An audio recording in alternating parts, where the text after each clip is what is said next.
Video singkat berikut ini akan berkisah tentang sebuah berita yang dimuat kantor berita Aneta pada hari Rabu 17 Agustus 1932. Kantor berita Aneta memuat laporan dengan judul penculikan, pembunuhan, dan bunuh diri. Dalam berita itu tersebutlah bahwa Tuan K, seorang kepala perusahaan di Batavia, telah menculik seorang gadis berusia 16 tahun. Setelah penculikan, ia membunuh gadis itu untuk kemudian ia bunuh diri. Namun sebelum dilanjutkan video ini, mohon bantuannya untuk mengklik tombol subscribe di bawah ini. Bagi Anda yang belum berlangganan channel ini, guna bersama-sama membangun channel ini dan agar Anda tidak ketinggalan update terbaru dari channel ini. Beberapa hari kemudian, setelah pemberitaan dari kantor berita Aneta, berita lebih rinci dari tragedi tersebut mulai muncul diberitakan oleh surat kabar. Pada terbitan hari Sabtu 20 Agustus 1932, Sumatera Post melaporkan sebagai berikut. Tuan G.F. van Coswelt, kepala firma Hamson & Verwey & Co. di Batavia telah membunuh Trucio Blong yang masih berusia 16 tahun dengan sebuah tembakan, dan setelah itu ia bunuh diri. Tuan van Coswelt adalah seorang pria berumur 29 tahun yang sudah menikah dan punya 2 orang anak. Istri dan kedua anaknya yang masih kecil baru saja pergi ke Eropa. Dan saat peristiwa itu terjadi, mereka berada di Antwerpen, Belgia.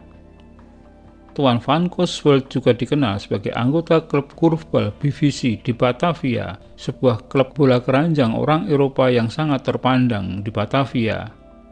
Kemungkinan besar Tuan van Coswelt bertemu dengan Nona Trucio Blong yang masih berusia 16 tahun di klub tersebut.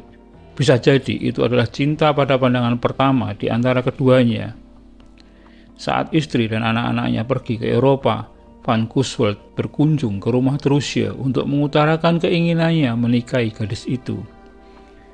Jelas kedua orang tua Trucio menolak rencana tersebut dan mengusir Tuan van Coswelt dari rumah mereka. Van Coswelt kemudian dipastikan dilanda patah hati. Cinta membuat van Coswelt tak bisa berpikir jernih. Ia mabuk kepayang. Ia kemudian memilih mengajak kekasihnya, Trucio, melarikan diri. Maka pada hari Minggu jam 2 dini hari, Trucio pergi dari rumahnya. Tak jelas awalnya pasangan ini kemana, tapi pada hari Selasanya baru diketahui bahwa mereka telah tiba di Pesanggrahan Karanghawu, Cisolok, Sukabumi, Jawa Barat. Pada hari Selasa itu, polisi Sukabumi mendapat telepon dari polisi Master Cornelis Senen tentang laporan hilangnya Nona Trucio yang kemungkinan besar diculik oleh Tuan van Coswelt. Mereka berdua diketahui telah meninggalkan Batavia dengan sebuah mobil Chrysler curian. Pasangan tersebut menginap di Pesanggrahan Karanghawu. Pasangan itu diketahui menghabiskan pagi hari dengan mendayung berdua di sungai. Sampai kemudian mayat keduanya ditemukan hanya sekitar 10 meter dari tepi laut.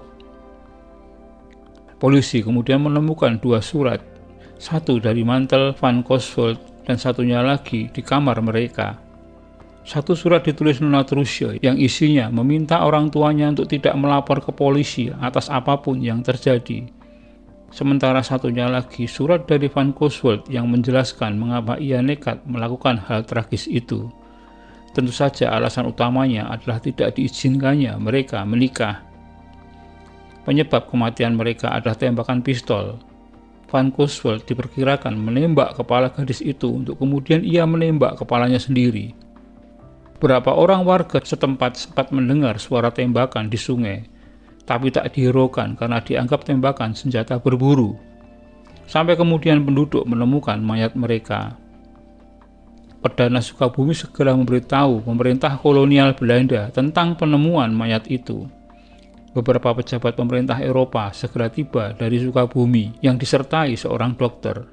Mayat-mayat tersebut dipindahkan ke rumah sakit kota Sukabumi. Setelah otopsi yudisial dilakukan, jenazah sang gadis dibawa dengan mobil jenazah ke rumah sakit Cikini di Batavia. Esoknya, pukul 4 sore, jenazahnya dimakamkan di pemakaman Master Cornelis di rumah sakit tersebut. Keluarga sangat terpukul atas peristiwa itu. Pemakaman diiringi isak tangis yang hadir. Ibunya bahkan pingsan sehingga harus dibawa ke rumah sakit. Sementara Tuan Van Consvold dimakamkan di pemakaman orang Eropa di Sukabumi. Demikian sekilas tentang kasus pembunuhan di Cisolok yang terjadi di masa penjajahan Belanda. Terima kasih telah menyaksikan video ini hingga selesai. Semoga bermanfaat. Dan sekali lagi, jika Anda berkenan, silakan subscribe, like, komen, dan share untuk teman-teman Anda.